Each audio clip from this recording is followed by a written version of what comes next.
രാവിലെ തന്നെ ചുട്ടു. അത്ര നല്ല മൂഡിലായിരുന്നില്ല എണീറ്റിട്ടുണ്ടായിരുന്നത്. അതുകൊണ്ട് തന്നെ ഫുഡ് കഴിക്കാൻ വേണ്ടി എന്നെ എല്ലാ സ്ഥലവും നടത്തിച്ചിട്ടുണ്ടായിരുന്നു. പിന്നെ ഇതൊക്കെ നമ്മൾ ഷുട്ടുവിൻ്റെ ഫ്രണ്ട്സാട്ടോ. നമ്മുടെ കാത്തൂന് പുതിയ 3 ബേബീസും കൂടി ഉണ്ടായിട്ടുണ്ട്. അപ്പോൾ ഫുഡൊക്കെ കൊടുത്തു കഴിഞ്ഞ ശേഷം ഞാൻ ഒരു പാട്ടൊക്കെ വെച്ച് കൊടുത്ത് ആളെ ഒന്ന് ചില്ലാക്കാമെന്ന് വിചാരിച്ചു. അങ്ങനെ ഡാൻസിങ് പരിപാടിയിലാണ്. നമുക്കിന്ന് സാമ്പാറുണ്ട്, മീൻകറിയുണ്ട്, പിന്നെ ഒരു ഫിഷ് ഫ്രൈയും ആക്കാമെന്ന് വിചാരിച്ചിട്ടുണ്ട്.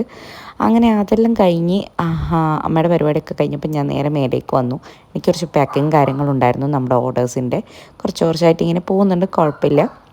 അപ്പോൾ എന്നെ ഹെൽപ്പ് ചെയ്യാൻ വേണ്ടി എൻ്റെ മോളും ഉണ്ട്. അപ്പോൾ ഇന്നത്തെ നമ്മുടെ ഒരു ഓർഡർ എല്ലാം സെറ്റാക്കി വെച്ചു. പിന്നെ അവളെ ഫുഡ് കൊടുത്ത് നേരെ ഞാൻ അവളെ ഉറക്കി. പിന്നെ ഞാനും പോയി ഒന്ന് ഫുഡൊക്കെ കഴിച്ചു. അപ്പോൾ ഇതായിരുന്നു നമ്മുടെ ലഞ്ച് എന്ന് പറയുന്നത്. പിന്നെ ഉറക്കമൊക്കെ എഴുന്നേറ്റ് വന്നത് ആ ഷുട്ടുവിനെ ഞാൻ കുളിപ്പിച്ച് ഇനി ക്രീമൊക്കെ ഇടണം. ഒരാളാർന്ന് കിടക്കുന്ന കുത്തി മറിയുന്നുണ്ട്. ചായക്ക് ഇന്ന് നമുക്ക് നല്ല കറുത്ത അലുവയും ഉണ്ടയൊക്കെ ഉണ്ടായിരുന്നു. ഇത് ഷുട്ടുവിൻ്റെ ഡിന്നർ പ്രിപ്പറേഷനാണ്. പാസ്ത ആയതുകൊണ്ട് ഞാൻ പാസ്ത ഒക്കെ വേപ്പിച്ച് വെച്ച് സെറ്റാക്കി വെച്ചിട്ടുണ്ട്. കുറേ ദിവസമായിരുന്നു തലയിൽ ഓയിലൊക്കെ ഇട്ടിട്ട്. അപ്പോൾ തലയിൽ ഓയിലൊക്കെ ഇട്ട് ഇങ്ങനെ ഇരിക്കുകയായിരുന്നു. ദെൻ നമ്മൾ ഈവനിങ് ആയപ്പോൾ ഒന്ന് സൂപ്പർ മാർക്കറ്റിലൊക്കെ പോയി വന്നു. ഷുട്ടൂനിപ്പോൾ സൂപ്പർ മാർക്കറ്റിലൊക്കെ കൊണ്ടുവന്ന് ഇപ്പം ഭയങ്കര നഷ്ടമുള്ള കാര്യമാണ്. ഇതാ അവിടുന്ന് പുതിയ സ്പൈഡർമാൻ്റെ ടോയും എടുത്ത് വന്നിട്ടുണ്ട്. പിന്നെ അല്ലറ ചില്ലറ പരിപാടിയൊക്കെ കഴിഞ്ഞ് ഇതാ ഞാനും ഷുട്ടൂപ്പിയും എപ്പോഴും ഒന്നിച്ചാണ് ബ്രഷ് ചെയ്യാറില്ല. അങ്ങനെ നമ്മുടെ രാത്രിയത്തെ ബ്രഷിംഗ് ഒക്കെ കഴിഞ്ഞ് ഇനിയിപ്പോൾ നമ്മൾ കിടന്നുറങ്ങും.